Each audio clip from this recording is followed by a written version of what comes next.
भगवान बोलते हैं कि तू करता वही है जो तू चाहता है और होता वही है जो मैं चाहता हूँ। तो वही कर जो मैं चाहता हूँ, फिर होगा वही जो तू चाहता है। हम में से कई लोग कहते हैं कि मेरा टाइम सही नहीं चल रहा, वो ईश्वर यदि वाकई में है तो मेरा टाइम ख़राब क्यों चल रहा है।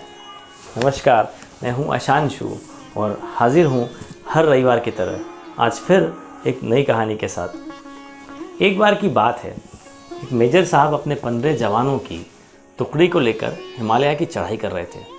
रात का वक्त था और ठंड भी बहुत कड़ाके की थी, ऊपर से बर्फ़ गिर रही थी। कुल मिलाकर सिचुएशन जितनी टफ हो सकती थी उतनी ही ज़्यादा मुश्किलों भरी थी। इन्हें ऊपर की तरफ दूसरी चौकी पर पहुंचना था और वहाँ की जो टुकड़ी थी उसको रिप्लेस करना था। 3 महीने के लिए इनकी ड्यूटी लगाई गई थी और रात के वक्त भारी बर्फबारी हो रही थी। कुल मिलाकर इतनी मुश्किल में ऊपर की तरफ चढ़ाई कर रहे थे।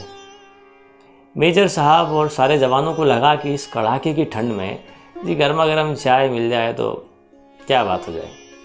लेकिन ऐसी ठंडी जगह पर रात के समय में पहाड़ी पर चाय कहाँ मिलती है। थोड़ा और आगे बढ़े, लगभग 1 घंटे की चढ़ाई के बाद उन्हें एक टूटी फूटी चाय की दुकान दिखाई दी। सारे के सारे लोग वहाँ पर पहुँचे और पहुंचकर देखते हैं कि दुकान पर तो ताला लगा हुआ है। अब सारे जवानों ने मेजर साहब की तरफ देखा और मानो वो ये कहना चाह रहे हों कि सर जैसे ही आप ऑर्डर दे दें तो हम ये ताला तोड़ दें। मेजर साहब ने थोड़ा सोचा और फिर कहा कि ताला तोड़ देते हैं। ताला तोड़ा गया, अंदर गए, चाय बनाने का सामान था, चाय बनाई गई, बिस्किट के पैकेट्स थे, खाया पिया और सारे के सारे लोग खा पी के वहाँ से चल दिए। जब ये लोग वहाँ से चले तो मेजर साहब को एहसास हुआ कि यार गलती हो गई है, हमने किसी की दुकान में घुसकर एक तरह की चोरी कर दी, ताला तोड़ दिया। उन्हें अंदर ही अंदर एक अपराध बोध होने लगा, एक गिल्ट सी फीलिंग आने लगी। मेजर साहब वापस 2 जवानों को लेकर आए, अंदर गए दुकान में, चीनी का डब्बा जहाँ रखा था उसके नीचे 1000 रुपये रख दिए।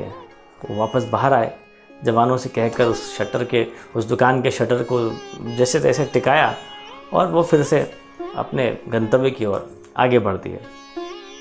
वे वहाँ पहुँच गए चौकी पर जहाँ इन्हें पहुँचना था और 3 महीने इन्होंने ड्यूटी संभाली। वापस सभी लोग सही सलामत लोग उसी रास्ते से लौटने लगे, वापस में वही चाय की दुकान।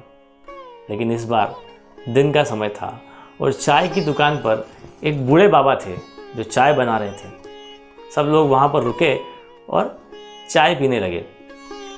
जो बूढ़े बाबा थे वो भगवान का धन्यवाद कर रहे थे। भगवान का बहुत बहुत धन्यवाद, वे बहुत ही अच्छे हैं, वे सबके पालनहार हैं। भगवान ये करते हैं, भगवान वो करते हैं, मतलब ऐसी ऐसी बातें वो करने लगे। एक जवान ने पूछ ही लिया, बाबा आप इतना भगवान भगवान का जाप कर रहे हैं, उन्हें बार बार धन्यवाद कर रहे हैं, एक बात बताइए, अगर ऊपर वाला सचमुच में होता तो आपको इस ठंडी में पहाड़ों में चाय की दुकान लगाने के लिए मजबूर थोड़ी ना करता। जवाब देने के लिए बूढ़े बाबा ने अपनी कहानी सुनाई कि एक बार मेरे साथ ऐसा हुआ कि एक दिन मेरे बेटे को आतंकवादी पकड़ कर ले गए। उन्हें लगा कि मेरे बेटे के पास खुफिया जानकारियां हैं। उसे खूब मारा पीटा, लेकिन बेटे के पास तो इन्फॉर्मेशन थी नहीं, तो वह उसे अधमरा छोड़कर चले गए। मैं उसका इलाज कराने हॉस्पिटल लेकर गया तो मेरे पास भी पैसे नहीं थे और लोगों ने आतंकवादियों के डर से मुझे पैसे भी नहीं दिए। रात में मैं भागता हुआ इसी दुकान पर आया, यहाँ देखा तो ताला भी टूटा हुआ था। मुझे और रोना आ गया और मुझे लगा कि अब सब कुछ खत्म सा हो गया।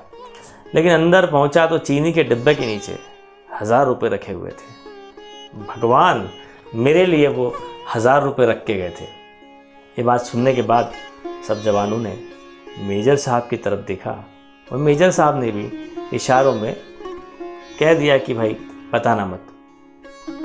मेजर साहब बाबा के पास गए, उन्हें गले लगाया, उनका जो बिल हुआ था इस बार उसका पेमेंट भी किया और आगे बढ़े। ये सच्ची घटना, ये कहानी हमें बताती है कि हमारी ज़िंदगी में हमें खुद पर भी यकीन रखना होगा और अपने ईश्वर पर भी।